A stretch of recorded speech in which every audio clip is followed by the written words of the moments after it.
தேகம் பளிங்குக்கள் சாம்ராஜ்யம்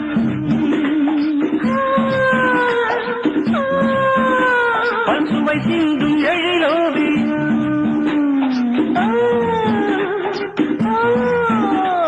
தேவலோக அமுதத்தை குழம்பாக எடுத்து தங்க நீர வர்ணத்தை குழைக்கின்ற போது பிரம்மனுக்கு ஞானம் வந்து உன்னை படிக்க பிரமிப்புடன் நானும் வந்து உன்னை ரசிக்க பிரம்மனுக்கு ஞானம் வந்து உன்னை படிக்க பிரமிப்புடன் நானும் வந்து உன்னை ரசிக்க தவிப்பதா துடிப்பதா கொதிப்பதா சிலிர்ப்பதா